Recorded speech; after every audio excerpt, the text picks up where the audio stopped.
So ayun guys, naubos pala nila madam at ang kanyang anak ang order nilang goto with egg and sushi kani uramaki ng GFH Street Restaurant. So bago natin ipagpatuloy ang kwentuhan guys, please don't forget to like and share to this video para mapanood naman nila lahat ang video ng GFH Street Restaurant. So okay guys, thank you so much. Hey guys, once again, this is John of your GFH Street Restaurant.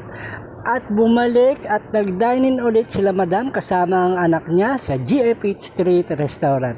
So ayun na nga guys, bali bumalik sila dito madam kasama ang anak niya sa GFH Street Restaurant.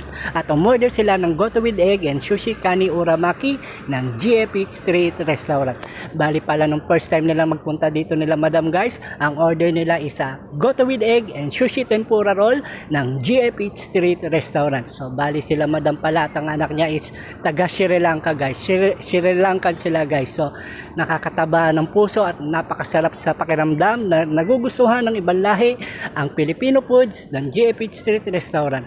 So maraming salamat sa mga new followers, subscribers and sharers and likers ng GFH Street page sa YouTube, TikTok, Instagram and Facebook guys. Sa simpleng pag-like and follow nyo lang ng simple pag-like, follow and share nyo lang ng video to sa mga page ng GFH Street Restaurant.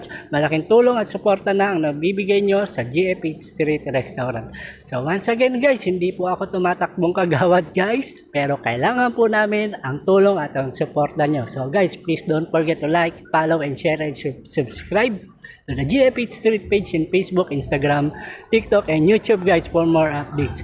So nung matapos na nga yan guys, maluto namin at ma-prepare ang order nila madam, tatapins na natin ng boiled egg, spring onion, and fried garlic guys. So paki-mention mo na guys sa comment section yung mga kakilala mong mahilig kumain at paborito nila ang goto with egg and sushi lovers na kakilala mo guys para malaman naman nila na masarap ang pagkain sa GFH Street Restaurant. Nung maluto na yan guys, i-deliver na natin dyan sa taas para makakain na sila madam at ang anak niya. So bali pala sila madam guys nakapwesto sila sa table number 1 guys. So baka ito na ang sign guys para pumunta kayo sa GFH Street Restaurant. 35 Street, Mahara Building, shop number 13, Rashadia 1, Ajman UAE guys. Malapit lang kami sa Clock Tower guys. We're very happy to serve you the best halal food in Ajman guys. Thank you so much guys. Have a nice day. Bye. Hi. Hugas ka sa akin mamaya.